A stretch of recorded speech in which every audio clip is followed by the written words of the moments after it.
الحمد لله وكفى وسلام على حبيبه المصطفى أما بعد فأعوذ بالله من الشيطان الرجيم بسم الله الرحمن الرحيم ومن أظلم ممن منع مساجد الله أن يذكر فيها اسمه وسعى في خرابها صدق الله مولانا العظیم۔ بارگاہ رسالت میں آپ صلی اللہ علیہ وسلم میں درود پاک کا ہدیہ پیش کریں۔ اللہم صلی علی سیدنا و مولانا محمد معدن الجود والکرم وآلہ واصحابہ الکرام وابنہ الکریم وبارک وسلم صلاة دائمة سرمدا ابدا۔ اللہ عز و جل قرآن عظیم میں ارشاد فرماتا ہے، اس سے بڑا ظالم کون جو اللہ کی مسجدوں میں اللہ کا ذکر کرنے سے روکتا ہے، وہ سب سے بڑا ظالم ہے۔ ومن اظلم ممن منع مساجد اللہ، اللہ کی مسجدیں، اللہ کا گھر اس کے ذکر پاک کے لیے ہوتی ہیں، اس کی عبادت کے لیے ہوتی ہیں، اور جو اللہ تبارک و تعالیٰ کے ذکر سے اور اس کی عبادت سے روکے، اللہ قرآن میں فرماتا ہے وہ سب سے بڑا ظالم ہے۔ میرے عزیزو، تاریخ اگر دیکھتے ہیں ہم تو ہر زمانے میں معرکہ حق و باطل ہوتا رہا ہے۔ باطل طاقتیں ہمیشہ یہ چاہتی ہیں کہ اللہ کے ذکر کو روکیں، کیونکہ طاغوت شیطان جس کا ذکر قرآن میں ہے وہ ہمیشہ سے یہ چاہتا رہا ہے کہ اللہ کا ذکر کرنے والوں کو روک دیا جائے، کیونکہ اس نے اللہ تبارک و تعالیٰ سے یہ وعدہ کیا، چیلنج کیا تھا، لَأَقْعُدَنَّ لَهُمْ صِرَاطَكَ الْمُسْتَقِيمِ، اے رب میں تیرے سیدھے راستے پر بیٹھ جاؤں گا، ثُمَّ لَآتِيَنَّهُمْ مِنْ بَيْنِ أَيْدِيهِمْ وَمِنْ خَلْفِهِمْ وَعَنْ أَيْمَانِهِمْ وَشِمَائِلِهِمْ، اور میں اس سیدھے راستے پر جو بھی گزرے گا اس کو کبھی سامنے سے آ کر بہکاؤں گا، کبھی پیچھے سے آ کر بہکاؤں گا، کبھی دائیں سے کبھی بائیں سے۔ اور اللہ تبارک و تعالیٰ سے شیطان مردود یہ کہتا ہے، وَلَا تَجِدُ أَكْثَرَهُمْ شَاكِرِينَ، تو تیرے بندوں میں شکر گزار بندے نہیں پائے گا۔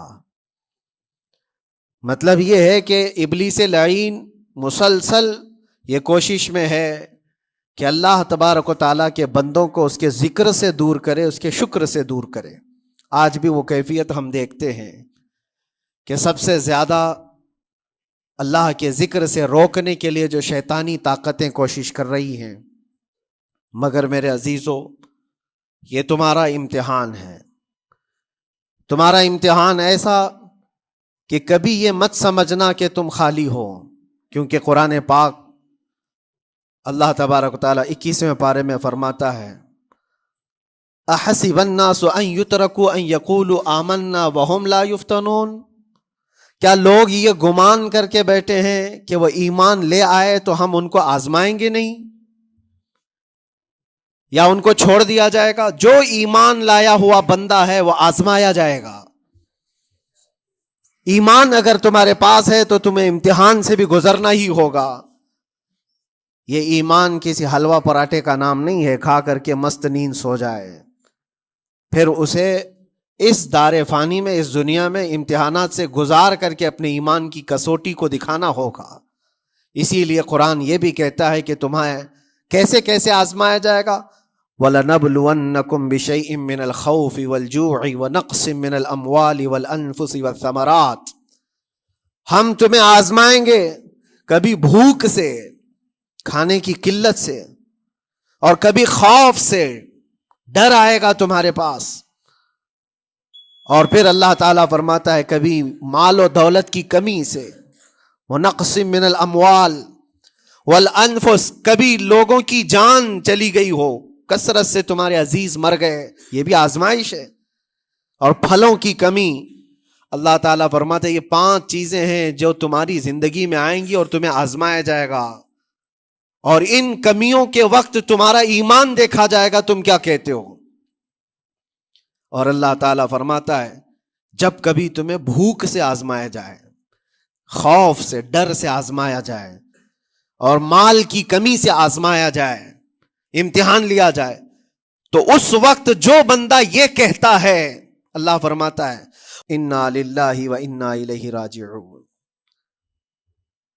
اللہ تعالیٰ فرماتا ہے ان لوگوں کو یہ بشارت ہے، ان صبر کرنے والوں کو یہ بشارت ہے کہ جب ان پر مصیبت آتی ہے تو یہ کہتے ہیں ہم اللہ ہی کے ہیں اور اللہ ہی کی طرف لوٹنے والے ہیں۔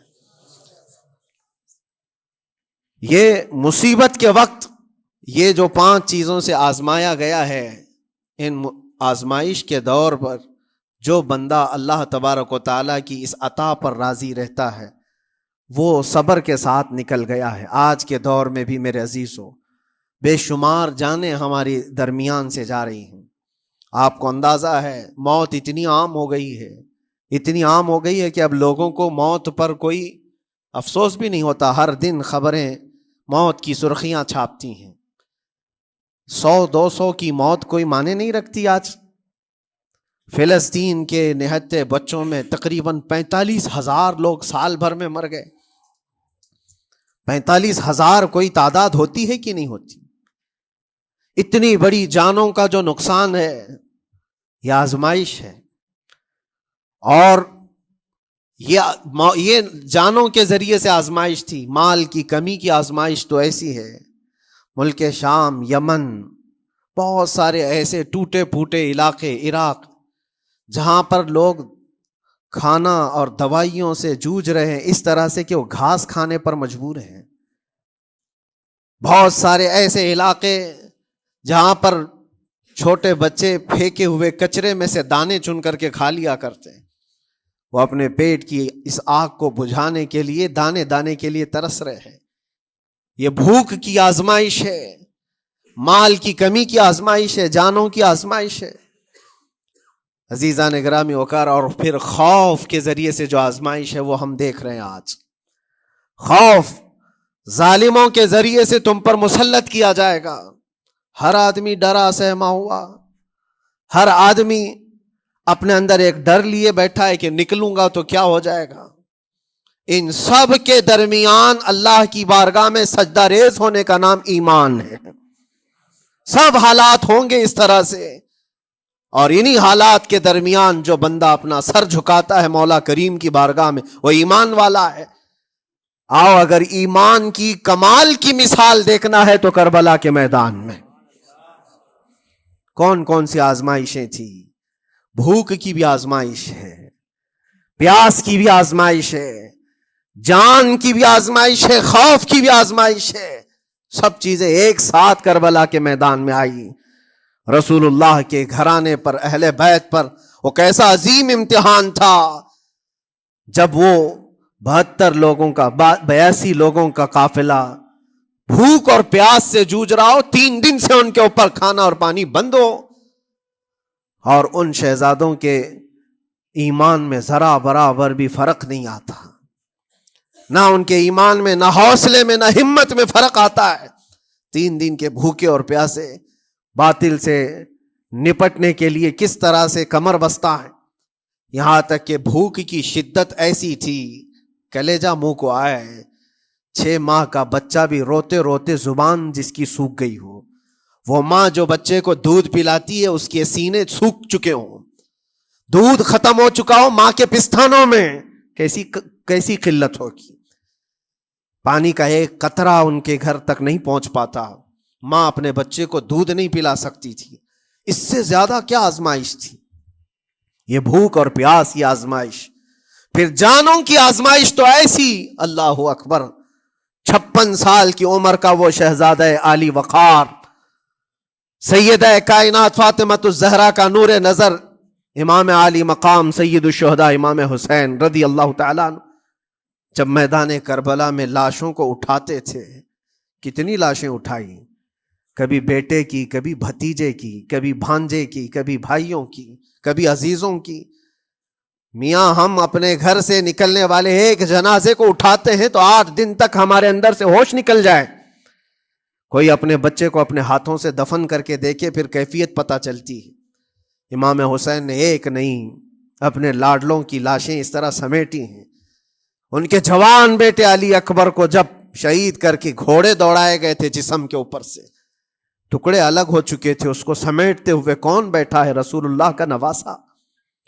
اور 6 ماہ کے بچے کو ہاتھ کے اندر ظالموں نے تیر سے ایسا مارا تھا کہ حلقوم پہ چلا گیا ہو، اور 6 ماہ کے علی اصغر کا خون جب امام حسین کے چہرے پر اچھل جاتا ہو، کسی باپ کے ہاتھ میں بیٹا وفات کر جائے اور پھر وہ لے کر کے خیمے میں آئے اور ادھر سے بلکتی ہوئی ماؤں کو اور بہنوں کو بھی دیکھے، ان میں بھی صبر کی تلقین دے.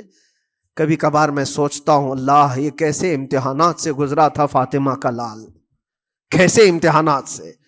بھوک اور پیاس کی شدت الگ، یہ جانوں کی شدت، جانوں کے جانے کا غم الگ، عزیزوں کی لاشوں کو اٹھانے کا بوجھ الگ، پھر اس پر 22,000 کا لشکر جرار سامنے، اس کا خوف لوگوں کے اوپر ڈالا جا رہا ہے.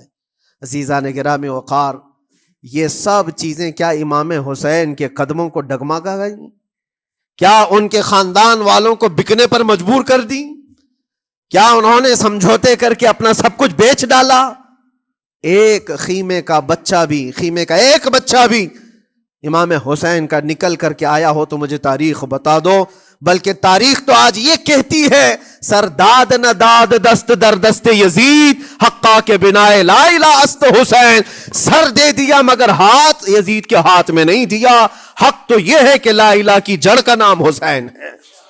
آج وہ امتحان قیامت تک کی تمہارے ساتھ ہوتا رہے گا، قیامت تک تمہارے ساتھ یہ آزمائش ہوتی رہے گی، کبھی بھوک سے، کبھی ڈر سے، کبھی جانوں کے نقصان سے، لیکن پھر تمہیں دیکھا جائے گا تم بکتے کتنے ہو، نکلتے کتنے ہو، ہواؤں کے پجاری کتنے ہیں، خواہشات نفس کو ماننے والے کتنے ہیں، اپنے کمفرٹ زون میں جینے کے لیے ایمان کا سودا کرنے والے لوگ کتنے ہیں. یہ آزمائش ہوتی رہے گی. میرے عزیزو، ایمان اس کا نام نہیں ہے کہ تم گھر میں آرام سے بیٹھے رہو گے اور کوئی امتحان نہیں ہوگا.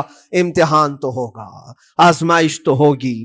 آج جو بھی حالات ہیں اس پر میں یہی کہوں گا، ایک بات ہو سکتا ہے کروڑوں مسلمانوں کے دلوں میں آج یہ نروس پن آئے، اتنے برے حالات ہوتے ہیں، اللہ ہمارے ساتھ ہے یا نہیں؟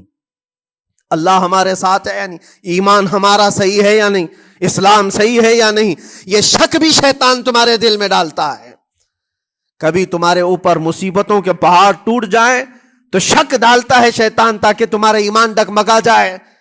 میرے عزیزو، مسلمان ہونے کا مطلب یہ نہیں ہے کہ تم صرف محلات میں جیو گے اور تخت و تاج کے مالک ہی رہو گے، ایسا نہیں ہے.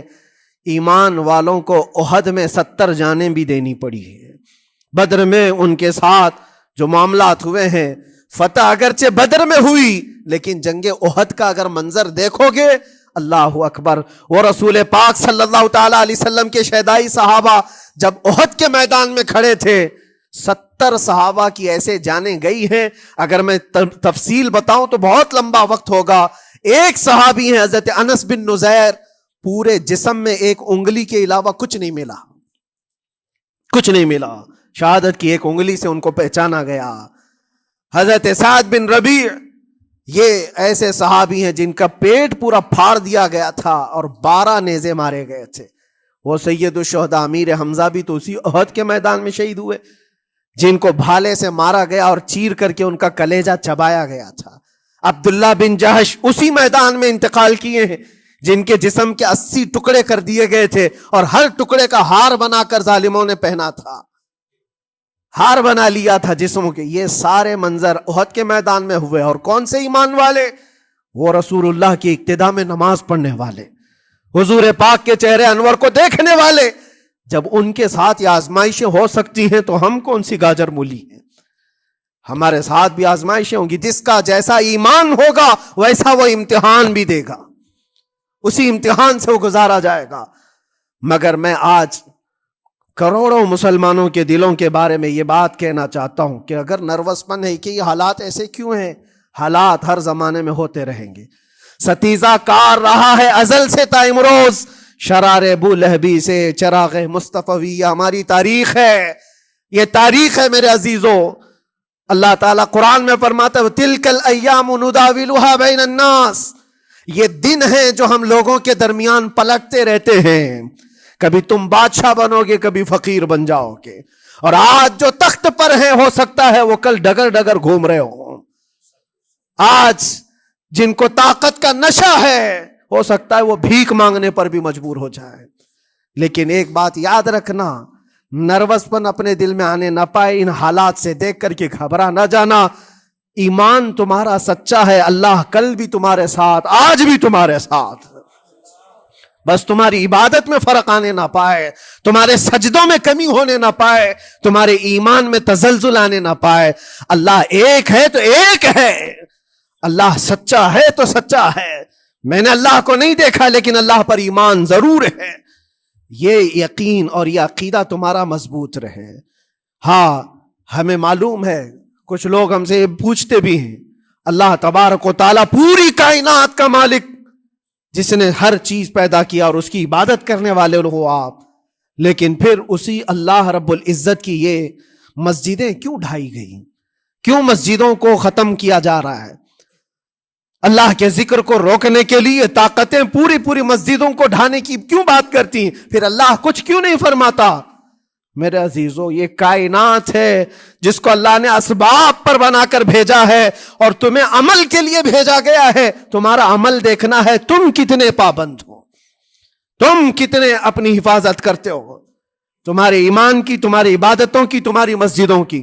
تم مسجدیں خالی کر کے گھوم رہے ہو، فجر کی نماز میں اپنے گھروں پر سوئے ہو اور پھر اللہ کے گھروں کی حفاظت کی بات کر رہے ہو کہ مسجدیں ڈھائی جا رہی ہیں، مسجدوں پر آکرمن ہوتا ہے. یہ ساری باتیں کیوں؟ تم جب ان صفوں کو خالی کر دو گے، یہ مسجدیں چیخ چیخ کر پکارتی ہیں اللہ کی بارگاہ میں.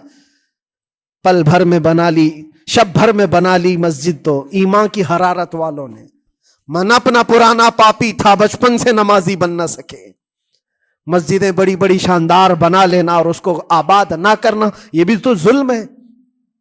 آپ ان مسجدوں کی حفاظت کی جو بات کر رہے ہیں، ان مسجدوں کی حفاظت صرف کمیٹیاں بنانے سے نہیں ہوتی، نمازوں سے ہوتی ہے، اس کے اندر تلاوت قرآن سے ہوتی ہے. عزیزان گرامی، اور پھر یہ بات ان ظالموں کے لیے کہ اگر وہ ہاتھ لگا کر مسجدوں کو اٹھانا پھینکنا اس کو اپنی طاقت کا ذریعہ سمجھتے ہیں تو سمجھ لو تھوڑے دن کی بات ہے. اگر اسی کا نام طاقت ہے کہ عبادت گاہوں کو مسمار کر کے طاقت کے تخت کو بٹھایا جائے، تو یاد رکھنا بڑھتے بڑھتے بڑھتے تمہارا نشہ کہیں تمہیں فرعون نہ بنا دے. اور اگر فرعون بن گئے تو انتظار کرو، اللہ تعالیٰ بڑے بڑے فرعونوں کو صرف پانی سے ہلاک کرتا ہے. بہت بڑے بڑے نمرودوں کو اللہ تعالیٰ مچھر سے ہلاک کرتا ہے. وہ ابرہہ بھی تو آیا تھا جو کعبہ ڈھانے کے لیے آیا تھا، ہاتھیوں کا لشکر لے کر آیا تھا، جس کا ذکر قرآن پاک میں الم تر کیف فعل ربک باصحاب الفیل. اے محبوب، کیا آپ نے نہیں دیکھا ہاتھی والوں کے ساتھ اللہ نے کیا معاملہ کیا؟ پورا ہاتھیوں کی فوج لے کر آیا تھا کعبے کو ڈھانے کے لیے. ہوا کیا؟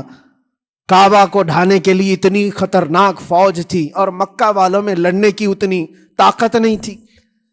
اللہ کریم نے ابابیل چڑیوں کی ایک فوج کو بھیجا. ہاتھی کہاں اور چڑیا کہاں؟ کوئی مقابلہ ہوتا ہے؟ کوئی مقابلہ ہے؟ تصور میں نہیں آتا. لیکن رب تبارک و تعالیٰ کا ایک دستور ہے، بڑی بڑی طاقتوں کو چھوٹی طاقتوں سے ہلاک کرتا ہے. چھوٹی چھوٹی سی چڑیاں ہیں، ایک ہاتھ میں تمہارے آ جائے، ایک چونچ میں اور دو پاؤں میں کنکریاں لے کر آتی تھی، اوپر سے صرف وہ کنکریاں گراتی، ہاتھیوں کے پیٹ پھٹ جاتے اور آگ لگ جاتی تھی. اللہ تبارک و تعالیٰ کی طاقت کا یہ مشاہدہ، قوت کا ایک ہلکا سا اظہار جو مکہ کی ان وادیوں میں ہوا منا، اور اللہ تعالیٰ فرماتا ہے فَجَعَلَهُمْ كَعَصْفٍ مَأْكُولٍ. اللہ نے ان کو ایسا کر دیا جیسے کھائی ہوئی مرغی ہوتی ہے، نوچ نوچ کر کے کھا کر چھوڑی ہوئی مرغی ہو. پوری فوج کی حالت ایسی ہو گئی تھی. کعبہ مکرمہ کو ڈھانے کے لیے آئے، تب اللہ تبارک و تعالی ظالموں کو کس طرح سے نیست و نابود فرمایا. ہمیں یقین ہے میرے عزیزوں، اللہ تبارک و تعالی وہ ابابیل بھیجنے والا مولا آج بھی زندہ اور ہمیشہ زندہ رہے گا. وہ حی اور قیوم ہے، ہمیشہ سے زندہ ہے اور ہمیشہ زندہ رہے گا. لیکن تمہارا امتحان ہوتا رہے گا، تمہارا امتحان ہوتا رہے گا. اللہ کے نبی صلی اللہ تعالی علیہ وسلم کے لیے مدد آئی ہے تو اس کا مطلب یہ نہیں ہے کہ وہ صرف بیٹھ کر کے مدینے میں دعائیں کرتے تھے؟ نہیں، عمل کے میدان میں اترے بھی ہیں۔ صحابہ نے بھوک اور پیاس برداشت کی ہے، کتنے کتنے دنوں تک وہ ایک کھجور پر پورا دن گزارتے تھے، پیوند لگے کپڑے۔ حضرت ابو ہریرہ فرماتے ہیں ہم تو ایک جنگ سے ایسے واپس آئے تھے کہ ہمارے پاؤں کے پورے ناخن اکھڑ گئے تھے، پاؤں کے ناخن اکھڑ گئے۔ خندق کے میدان میں خود نبی پاک صلی اللہ علیہ وسلم اپنے ہاتھوں سے خندق کھودتے رہے، اور پیٹ پر پتھر باندھنا، یہ سب مشقتیں، سٹرگل کیا ہے۔ پھر اللہ سے یہ دعا کیا مولا تو اپنی مدد بھیجتے، تو اپنے رحم و کرم کی بارشیں برسا، اور ہم یہاں مست کھا پی کر کے پھر دعا کرتے ہیں مدد آ جائے۔ تم نے محنت کون سی کی، کون سی مشقت کی؟ میرے عزیزو، اگر محنت و مشقت میدان میں اتر کر کرنے کا موقع نہیں ہے تو عبادتیں تو کرو اپنی پوری، اپنی نمازیں تو کمپلیٹ کر لو اور اللہ کو راضی کرو۔ اپنے گناہوں سے اگر وہ غضبناک ہے تو توبہ کرو۔ اور جاتے جاتے یہ بات بھی میں عرض کروں گا کہ آج جن لوگوں کو ایسا لگتا ہے کہ یہ کھیل تماشا ہے، ایک بات یاد رکھنا، کسی مسجد کے ختم ہو جانے سے یا مومن کے کسی کے ہار جانے سے ایمان کبھی ہارتا نہیں ہے، ایمان ہمیشہ جیتتا ہے۔ تھوڑی دیر کی تکلیف تو مومن کو ہو سکتی ہے، لیکن اس کے ساتھ ایمان ہے تو ہمیشہ سر بلند ہے۔ اس سے بڑی کوئی کامیابی کیا ہے؟ ہم نے دیکھا ہے کربلا کی تاریخ میں جیتا کون ہے؟ دنیا کی نظر میں، اس وقت کی میڈیا کی نظر میں، اس وقت کے جو کتے ہوں گے ان کی نظر میں یزید جیتا ہوگا، لیکن قیامت تک ہر مومن کہتا ہے بادشاہ است حسین، بادشاہ است حسین۔ ایمان کی جیت ہمیشہ ہے، اگرچہ وہ ٹکڑوں میں بدل جائے، اگرچہ وہ 1000 ٹکڑوں میں ہو جائے۔ آج بھی پھریرا لہرا رہا ہے تو حسین اعظم کا لہرا رہا ہے۔ اسی لیے یاد رکھو، صرف تخت پہ چڑھ کر بیٹھنے کا نام جیت نہیں ہے۔ ابھی الیکشن بھی گزرا، کچھ لوگ نروس ہوں گے کہ ہم ہار گئے۔ اگر وہ ایمان والے ہیں، سچے ایمان والے ہیں، تو انہیں یاد رکھنا چاہیے جیت اور ہار صرف تخت حاصل کرنے کا نام نہیں ہے، دلوں پر حکومت کرنے کا نام جیت ہے۔ اور آج 800 سال گزر گئے، ہند الولی سلطان الاولیاء غریب نواز کی حکومت ہم سب پر قائم ہے۔ کس بات کی حکومت ہے یہ دلوں کی حکومت ہے۔ اور وہاں جو ہاتھ لگانے کی کوشش کر رہا ہے وہ اپنے ہاتھوں کو بچا لے، آگ تمہارا انتظار کر رہی ہے، آگ تمہارا انتظار کر رہی ہے۔ اس لیے کہ اللہ فرماتا من عادی لی ولیا فقد آذنتہ بالحرب، جس نے میرے ولی سے دشمنی کی میں اس کو اپنے ساتھ جنگ کا اعلان کرتا ہوں۔ اور اب تعالیٰ سے جنگ کرنے کے لیے تیار ہو؟ اللہ کے ولی سے مقابلہ کرنا چاہتے ہو؟ اللہ کے ولی کو چھونا چاہتے ہو؟ رب تعالیٰ فرماتا ہے جو اللہ کے ولی سے دشمنی کرتا ہے اسے میں اپنے ساتھ جنگ کا اعلان کرتا ہوں۔ ہے کسی کی ہمت و طاقت اللہ سے جنگ کرنے کی؟ تو جو یہ چاہتے ہیں کیڑے مکڑوں کی موت مرو گے، اس سے بھی خطرناک ذلیل ہو کر مر جاؤ گے۔ اجمیر معلیٰ یہ صرف اور صرف ایک دھرتی کا نام نہیں ہے، اللہ کے ولی کی آباد کی ہوئی مقدس زمین ہے۔ اور ہم سنیوں کی آستھا ایسے ہے، امام اہل سنت فاضل بریلوی اعلیٰ حضرت فرماتے ہیں دنیا بھر میں جہاں دعائیں قبول ہوتی ہیں ان جگہوں میں سے ایک جگہ کا نام اجمیر معلیٰ ہے، جہاں اللہ تعالیٰ دعائیں قبول فرماتا ہے۔ ہم اپنی آستھا ہی نہیں رکھتے میرے عزیزو، اپنی جان بھی حاضر ہے غریب نواز کے قدموں کے لیے۔ اس لیے میں کہنا چاہتا ہوں سرکار غریب نواز رضی اللہ تعالیٰ عنہ کے رکشک، یہ لوگ اگر یہ سمجھتے ہیں کہ مسلمان بکھر گئے ہیں، ٹوٹے ہیں، بکھرے ہیں، ان کے پاس کوئی طاقت نہیں، کوئی سیاست نہیں، اور ہم جس کو چاہیں آکرمن کر کے ختم کر دیں، ہو سکتا ہے ہم سب کو مار ڈالو تمہاری طاقت کے ذریعے، لیکن وہ غریب نواز ہے۔ اپنے باپ داداؤں کی تاریخ یاد رکھنا، پوچھنا، جو غریب نواز کو اٹھانے کی کوشش کیا اٹھ گئے ہیں، اور وہ دھرتی پہ آج بھی آباد ہے۔ انشاءاللہ قیامت تک اجمیر معلیٰ چمکتا رہے گا۔ سرکار غریب نواز رضی اللہ تعالیٰ عنہ کے آستانے سے جو فیض بٹتا ہے، اپنے اور غیر سب وہاں سے فائدہ اٹھاتے ہیں، سب لوگوں کو برابر فائدہ اٹھایا جاتا ہے۔ اسی لیے میرے عزیزو، یہ آزمائشوں کے دور میں میری صرف ایک ہی گزارش ہے، اپنا ایمان مضبوط کرو، اپنا ایمان مضبوط کرو۔ جیسی بھی مصیبتیں آئیں، طاقتیں آئیں، تمہارا سجدے سے سر دور نہ ہونے پائے، اللہ سے غفلت ہونے نہ پائے، تمہارے ذکر و اذکار میں کمی ہونے نہ پائے، مسجدوں سے دور بھاگنے کی کوشش نہ کرو، واپس آ جاؤ، اللہ کی رحمت قریب ہے۔ قرآن میں اللہ فرماتا ہے الا ان نصر اللہ قریب، آگاہ ہو جاؤ، بے شک اللہ کی مدد بہت قریب ہے۔